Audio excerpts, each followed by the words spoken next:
नमस्कार है। राजभाषा पखवाड़ा के आज हम अंतिम पड़ाव पर हैं और आज हम इस कार्यक्रम का समापन कर रहे हैं। जैसा कि हमें पता है 14 सितंबर से 29 सितंबर तक हम राजभाषा पखवाड़ा के दौरान विभिन्न कार्यक्रमों को मनाएं। तो आज उस कार्यक्रम का समापन है और इस समापन समारोह में मैं अपने मुख्य अतिथि GM सर पश्चिमी झरिया क्षेत्र का हार्दिक स्वागत करती हूँ तथा मैं आलम सर का हार्दिक स्वागत करती हूँ। हमारी APM मैडम का मैं स्वागत करती हूँ तथा विभिन्न विभागों से आए हुए विभागाध्यक्षों तथा प्रतिभागियों का इस कार्यक्रम में मैं हार्दिक स्वागत करती हूँ तथा अभिनंदन करती हूँ। अपनी परंपरा के अनुसार दीप प्रज्वलित करके करेंगे, तो मैं अनुरोध करूँगी कि कृपया आप लोग पूरे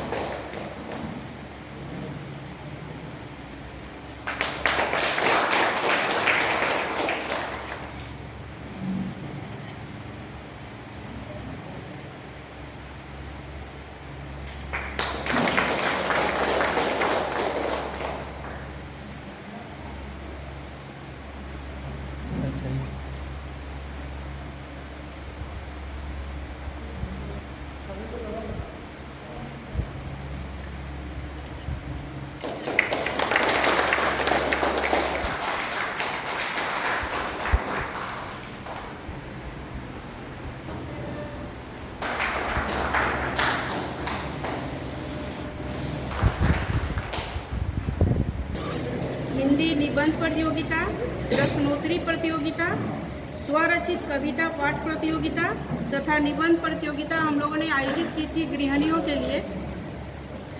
और हम एक और विशेष पुरस्कार देते हैं साल भर में हिंदी में सर्वोत्तम काम करने वाले हमारे वर्कर्स को। इसमें हमारे कुल 6 वर्कर्स हैं। श्री राकेश कुमार पांडे, श्री हुलास बैठा, श्री NK धारी, श्री सुभाष कुमार और श्री अजय कुमार और श्री राजेंद्र कुमार रवानी। तो फिर पुरस्कार वितरण कार्यक्रम को शुरुआत करते हुए मैं GM सर से अनुरोध करूंगी कि कृपया वो मंच पर आएँ और पुरस्कार दें।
हुआ है ममता कुमारी तथा विनेश महतो।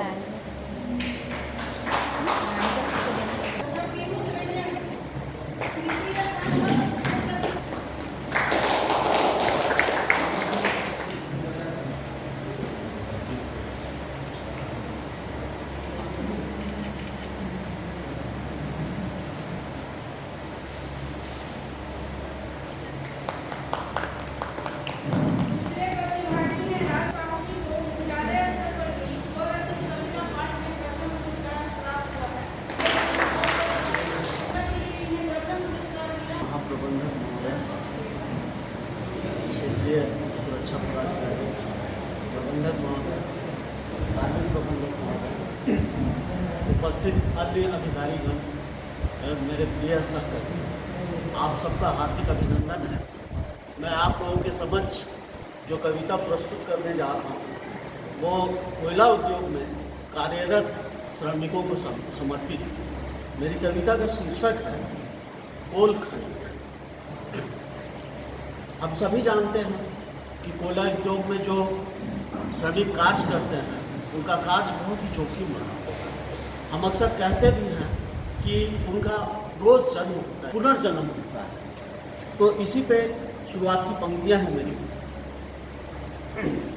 आधी निक्कर और आधी कमीज में सर पे टोपी और बत्ती, आधी निक्कर और आधी कमीज में सर पे टोपी और बत्ती, डोली में होके सब धरती की अतल गहरा जाता है, मानो धरती माँ के गर्भ से पुनः पुनः जन्म लेने की आकांक्षा में शिशु समाना चाहिए। ये कोल खनि है। अंधेरी सुरंगों में रोशनी की एक महीन सी लकीर में वो अपने कर्म पथ की ओर अग्रसर, जहाँ न साफ हवा है न पीने को पानी, उमस और गर्मी से बेहाल गंतव्य पर पहुँच कर अपने कार्य में तल्लीन धरती का सीना चीर कर अंधेरी स्याह के गर्भ से हमारी सभ्यता को रोशन करने के लिए वो अपनी सारी जिंदगी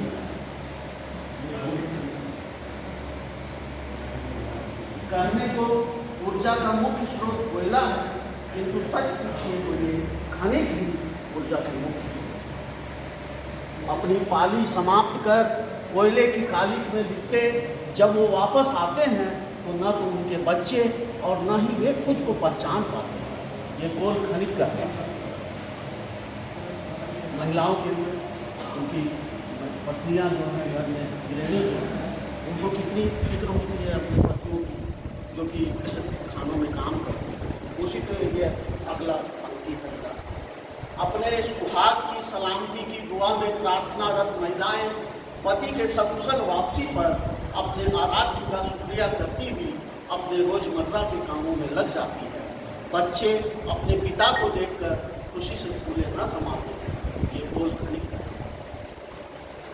देश की ऊर्जा के मुख्य स्रोत ये खनिज देश के विकास में अपनी महत्वपूर्ण भूमिका का निर्वहन एक योगी, एक सन्यासी की तरह निभाते चले जाते हैं। ये कोल खनिज का। अब विडंबना देखिए श्रमिकों की। हाय से सारी दुनिया को रोशन करने वाले ये खनिज आज भी अपनी जिंदगी के अंधेरे को दूर नहीं कर पाते हैं। कभी सूदखोरों के चंगुल में तो कभी तथाकथित नेताओं के चंगुल में प्रबंधन की उदासीनता के कारण फंस कर रह जाते हैं।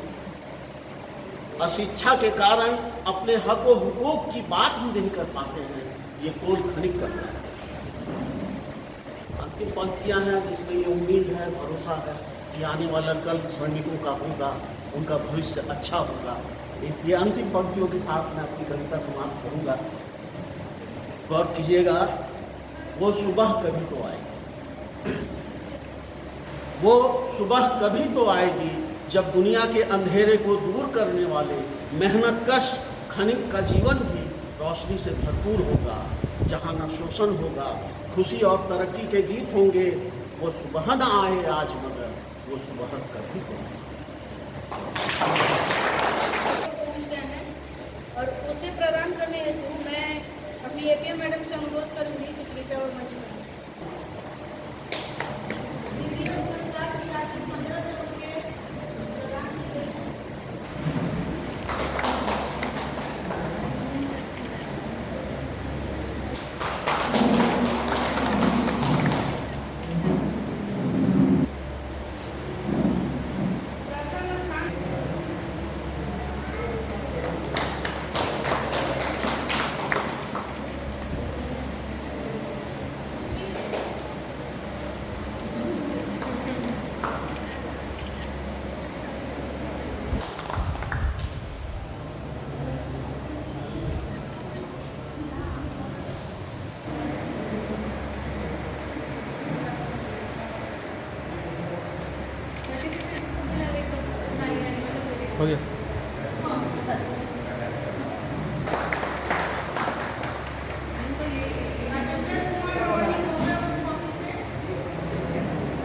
लेना पोज।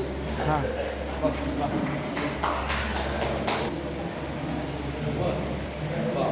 वीडियो कर रहे क्या?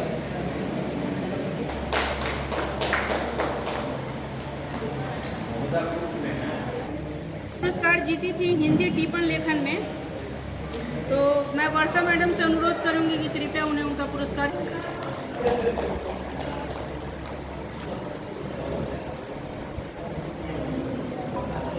किया गया था और इसका विषय था क्रिटिकल एनालिसिस। इसमें जो निबंध प्रतियोगिता आयोजित की गई थी उसमें 5 प्रतिभागियों को पुरस्कार दिया जा रहा है, जिसमें तृतीय स्थान पर हैं हेमंत कुमार सिंह। और पुरस्कार को प्रदान करने के लिए मैं एपीएम मैम से अनुरोध करूंगी कि कृपया वो मंच बनाएं। आने वाले दीपक कुमार बेलदार।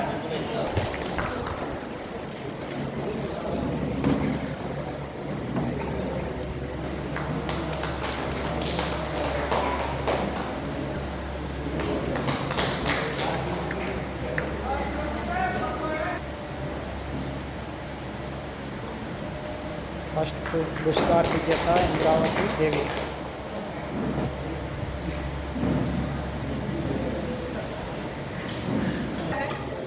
और अब मैं जीएम सर से अनुरोध करूंगी कि कृपया वो 2 शब्द कहें।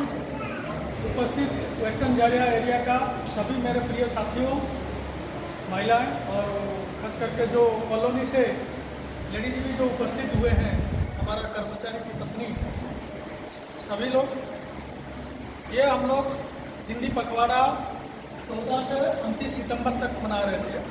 वो डेट तो पार हो गया, आज उसका अंतिम रूप है, क्योंकि उस पीरियड में जो कार्यक्रम हम लोग किए उस कार्यक्रम को अंतिम रूप देने के लिए जो लोग भाग लिए थे उन्हीं लोग को हम लोग आज पुरस्कृत किए, सर्टिफिकेट दिए। ये खुशी की बात है। पहला चीज़ मैं सभी को धन्यवाद दूंगा, जो लोग भी पार्टिसिपेट किए सभी को बहुत बहुत धन्यवाद देता हूँ, कम से कम पार्टिसिपेट किए। और जो लोग को इसमें पुरस्कृत हुए उन लोग को भी धन्यवाद देता हूँ और अभिनंदन करता हूँ, और उम्मीद करता हूँ कि आप लोग हमेशा ऐसे ही भाग लेते रहिए और पुरस्कार जीतते रहिए।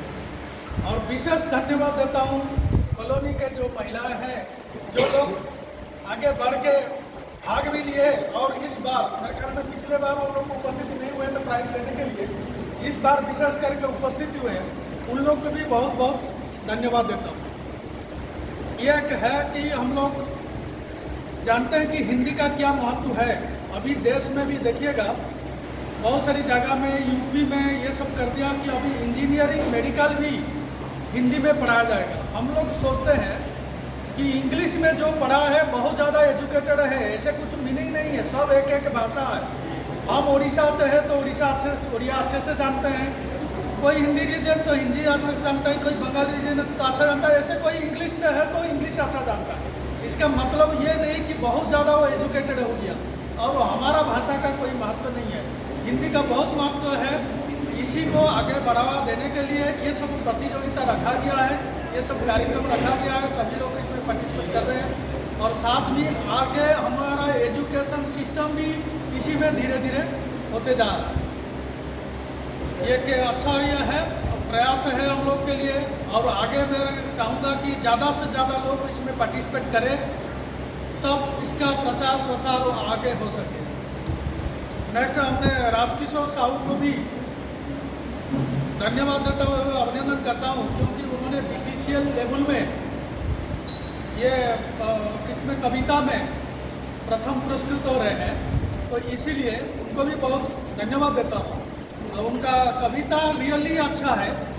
उसमें देखा जाए तो कविता में अगर आप ध्यान देंगे कि जो गोल वर्कर है उन्होंने सारी चीज़ उसमें शो किए हैं, उनका मेहनत, उनका कठिनाई, और साथ साथ उन्होंने किसी तरीके से जो बाहर से झेलते हैं, किसी कारण से लिखे हैं, वो जो लास्ट पंक्ति था, वो सारी चीज़ को करते हुए भी उन्होंने अपना काम ईमानदारी से कर रहे हैं।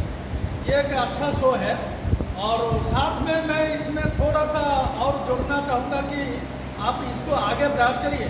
कभी भी कुछ करिए, लेकिन लास्ट को उसमें इतना गर्व महसूस करिए कि हम कोल इंडिया का कर्मचारी है, कोल का कर्मचारी है।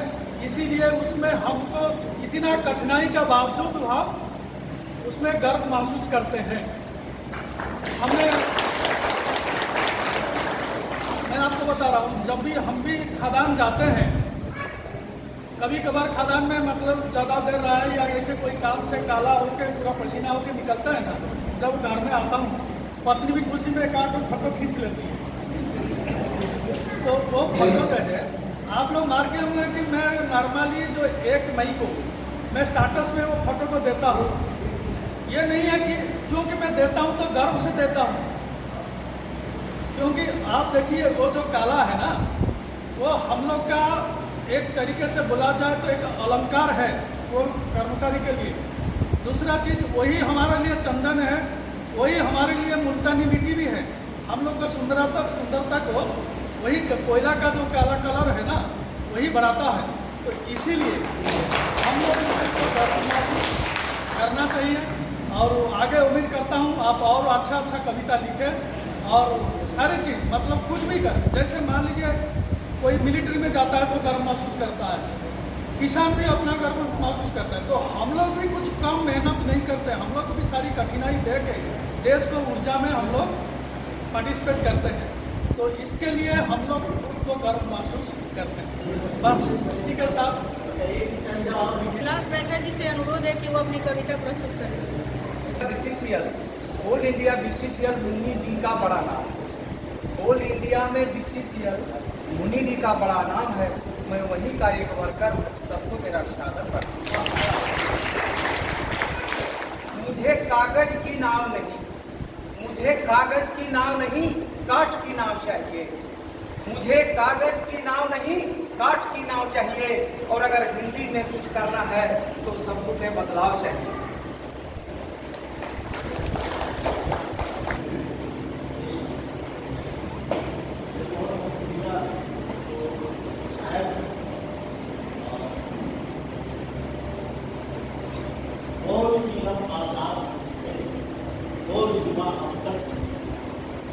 तेरा सुनना जिस्म है तेरा, बोल की ये जान तक।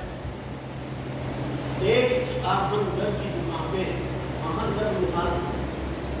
देख की आहन घर की दुकान पे, उन दर शोले सुख है कहाँ। उन तेज शोला आग है आहन, लोहा आहन उसका है, सुख लाल। देख आहन घर की दुकान पे, सोले सुर्ख है आहन। खुलने लगे कुफरों के ताला, खुलने लगे कुफरों के बहाने तालों के खुलने लगे कुफरों के बहाने। फायदा हर एक जंजीर का काम, हर जंजीर हर बेड़ियां टूट रही। देखिए मैनेजर सर को धन्यवाद देती हूँ जो इस कार्यक्रम में आए।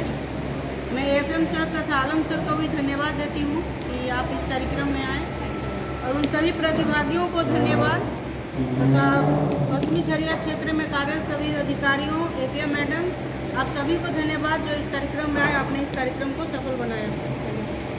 नाश्ता का पैकेट है, देखिए सामने